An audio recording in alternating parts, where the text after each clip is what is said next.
क्या रिलीफ फराहम किया जी? ये रिलीफ फराहम किया उन्होंने, पेट्रोल महंगा कर दिया गरीब के लिए। इस गवर्नमेंट से कुछ काबू में नहीं आ रहा।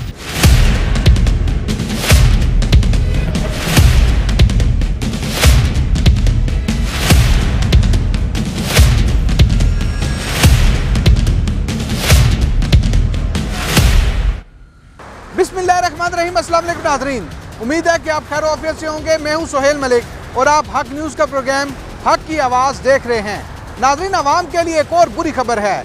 डॉलर की ऊंची उड़ान के बाद मनफी असरात मुरतब होना शुरू हो चुके हैं। हुकूमत पाकिस्तान ने पेट्रोल की कीमत में एक बार फिर इजाफा कर दिया है। याद रहे कि 15 दिनों के अंदर हुकूमत पाकिस्तान ने दूसरी मरतबा पेट्रोल की कीमत में इजाफा किया है। इस इजाफे के बाद गरीब आवाम किन मुश्किलात से गुजरेगी, आइए जानते हैं। जब तक इस मुल्क में अखराजात कम नहीं होंगे ना और आमदन ज़्यादा नहीं होगी तो हम कोई चीज़ ठीक नहीं कर सकते। इस मुल्क पे बोझ बहुत ज़्यादा है।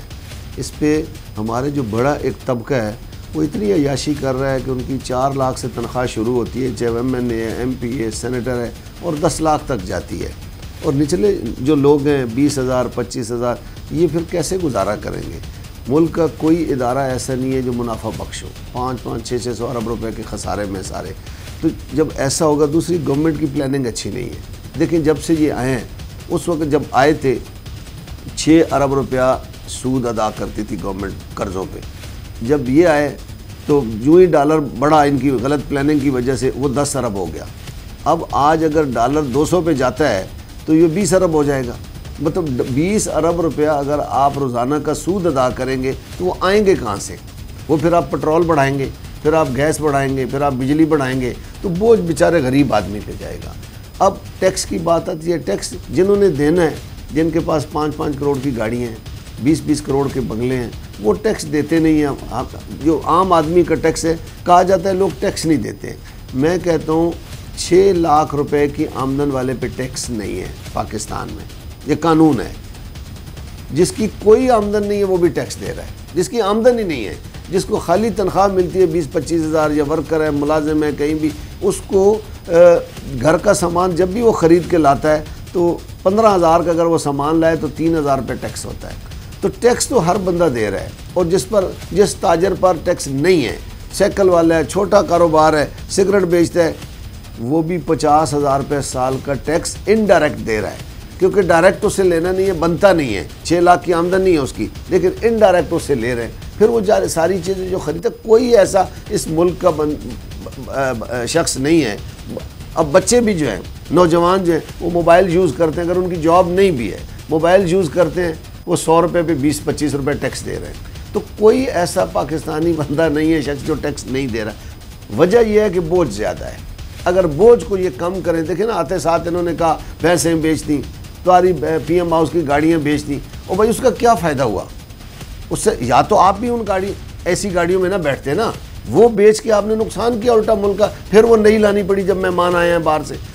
आप कल्टस गाड़ी पे आएँ, हमारा MNA, हमारा MPA, हमारा वज़ीर आज़म, बाहर मिसाल होती है कि बाहर का वज़ीर आज़म साइकिल पे जाता है, पैदल PM हाउस जाता है, तो हमारा वज़ीर आज़म क्यों नहीं जा सकता है? हमें क्या ख़तरा है इस बात का? खुदा न खास्ता एक गाड़ी में आ सकता है ना, चले उसके लिए एक बड़ी गाड़ी रख ले, उसकी सिक्योरिटी उसके साथ बैठी हो।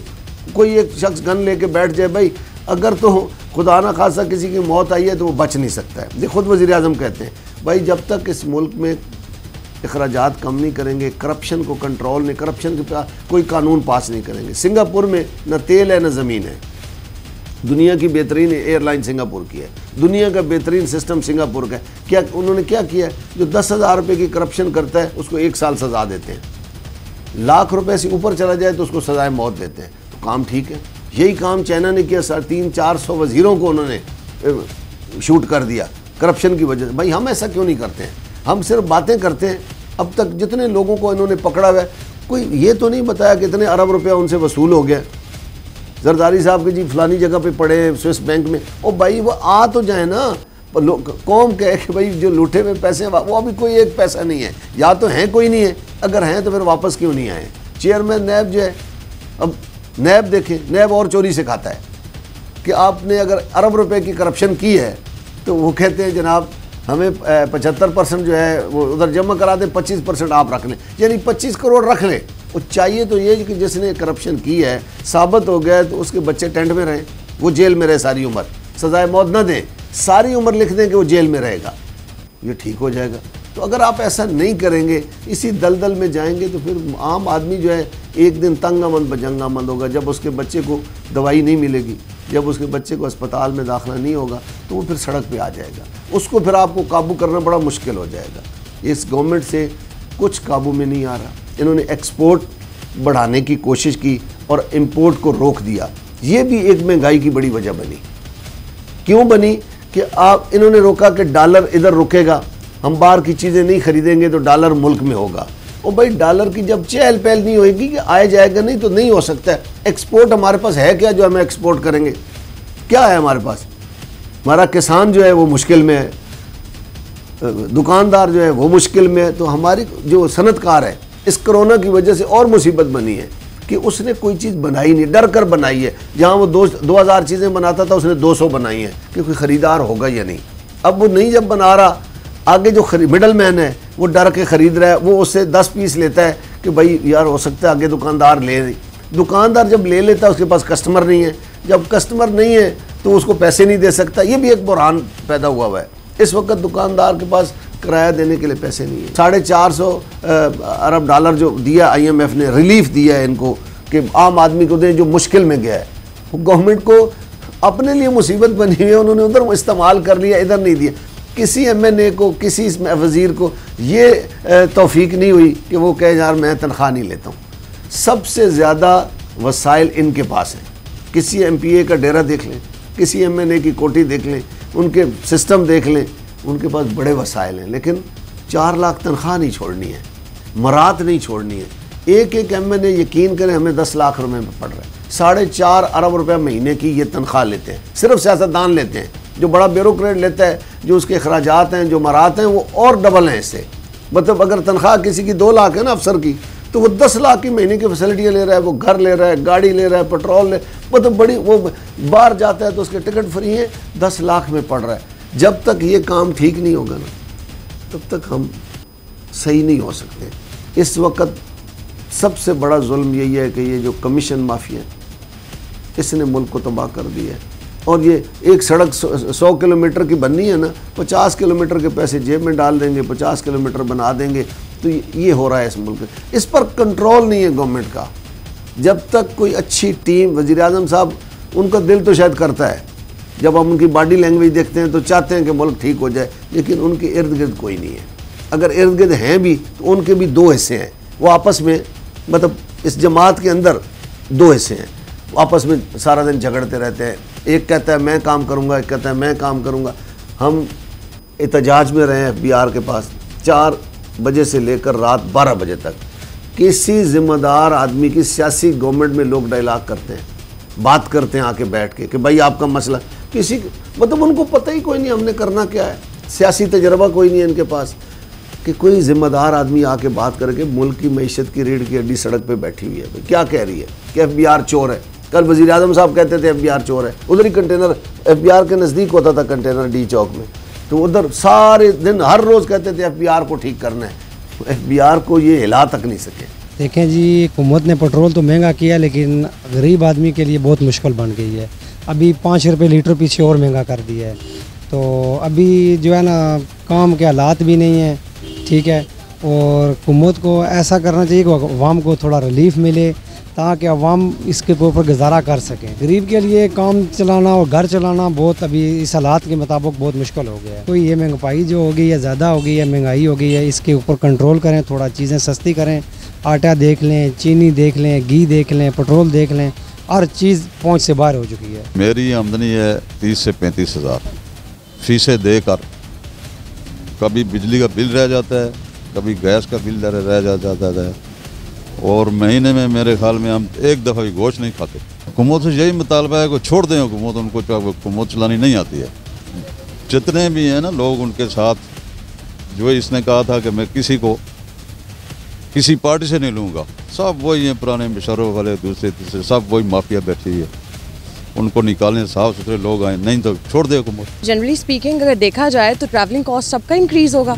अब जो हम खुद ड्राइव करते हैं उनके लिए तो है ही है, लेकिन अब तक जो पाकिस्तान में ज़्यादा ट्रेंड है वो करीम और उबर, इसको ज़्यादा लोग यूज़ करें, तो उसकी भी प्राइसेस इंक्रीज़ हैं और बेचारे जो लोकल लोग हैं उनके लिए भी मसला है। मुझे लगता है कि ये जो नया पाकिस्तान है ना, government should have given us this prerogative कि भाई हम जो है नए पाकिस्तान में प्राइसेस रेस करेंगे तो आप घबराएं मत। इस जुमले के साथ थोड़ा ये भी एडिशन हो जाता तो हमारे लिए ज़रा ईजी हो जाता, but it's not an easier cost to pay this much for this नया Pakistan which we worked for, right. बहुत सारे लोग कोविड की वजह से इस टाइम जॉबलेस भी हैं, लाइक सफरिंग्स तो बढ़ ही है ना, कुछ भी चेंज नहीं हो रहा। वो जो गरीब हैं वो और गरीब हो रहे हैं और उनके लिए कोई फैसिलिटीज़ नहीं है, और इस चीज़ का इनको सोचना चाहिए, इनको इनिशिएटिव लेना चाहिए, विच इज़ वेरी इंपॉर्टेंट। अब अगर आप ये पेट्रोल की प्राइसेस रेस कर रहे हैं तो ये भी देखें ना कि अब जैसे आप खुद कह रहे हैं कि ये चीज़ इंक्रीज़ क्यों हो रही है, अब कमोडिटीज़ की प्राइसेस इंक्रीज़ हो रही हैं, तो उनको कौन देखेगा? वो जो बिल्कुल लोएस्ट क्लास में बैठे हैं, जो रोड्स पे बैठे हैं साइड्स पे, फिर उनके लिए भी तो कुछ उसका सोल्यूशन होना चाहिए ना। तो we are not happy with this all. तब्दीली तो हमें प्राइस रेज में ही नज़र आ रही है, लेकिन आप ये कह रहे हैं कि जी सिर्फ 2 years और वेट कर लें, फिर नेक्स्ट 5 years देखेंगे, तो वो वाला चांस हम अब रिस्क ले नहीं सकते, which is not possible, not at all. मुश्किलात ज़ाहिर है, आपको पता है पेट्रोल की कीमतें बढ़ती हैं तो हर आइटम जो है, हर चीज़ जो है, जनास वगैरह, आटा, दाल, चीनी वगैरह, तमाम चीज़ें जो है महंगी होती हैं।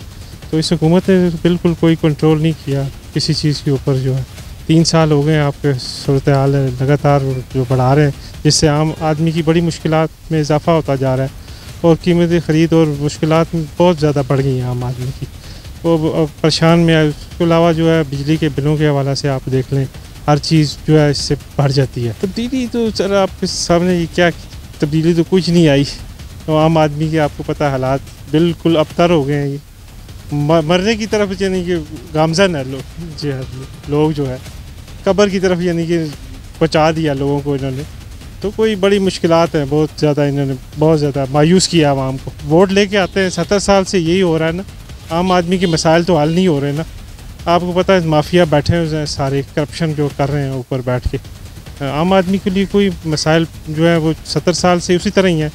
पेट्रोल बढ़ रहा है, अजनास की चीज़ें जो है महंगी हो रही हैं, कोई कंट्रोल है ही नहीं किसी तरफ भी। तो हुकूमत इस तरफ तवज्जो दे तो हालात बेहतर कर सकती है, ये नहीं कि अपने अखराजात को कम करके। क्या रिलीफ हम किया जी, ये रिलीफ हम किया उन्होंने, पेट्रोल महंगा कर दिया गरीब के लिए। अमीर को तो हर चीज़ मिलती है ना, ये गरीब के लिए है, मुश्किल हमारे लिए होती है। हम गरीब लोग हैं, क्या करें? क्या क्या मुश्किल है? ये सारे मसले हैं जी, हर चीज़ जो बाज़ार से हम लेते हैं मसले ही है ना जी। बीमार होते हैं फिर दवाइयाँ बाज़ार से लेते हैं, ये मसले ही है ना। इस दौर में घर के जितने भी अफराद हैं ना, अगर काम करें तो फिर भी बहुत मुश्किल से होता है काम से। बहुत मुश्किलात हैं। पहले तो चले ये था 20,000 रुपये बन जाता था दिन का, अब तो बहुत मुश्किल है। 127 रुपये लीटर पेट्रोल है, बहुत मुश्किल है भाई। 600-700 रुपया 800 रुपया, इससे ज़्यादा नहीं बचत होती इसमें। पेट्रोल ही इतना महंगा है, और हुकूमत से यही अपील है कि खुदा रहा पेट्रोल सस्ता करें।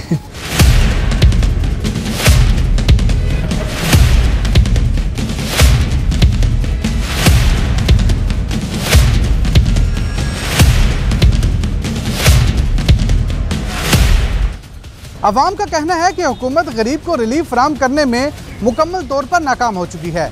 महंगाई में दिन ब दिन इजाफे के बाद अब गरीब का जीना भी मुश्किल हो चुका है। अवाम अब ऐसे मसीहे की तलाश में है जो आकर दिनों में महंगाई के इस तूफान को कंट्रोल करे। आप अपनी राय का इजहार ज़रूर किया करें, क्योंकि आपकी राय हमारे लिए बहुत कीमती होती है। अपने मेज़बान सुहेल मलिक को इजाज़त दीजिए। अल्लाह हाफिज़।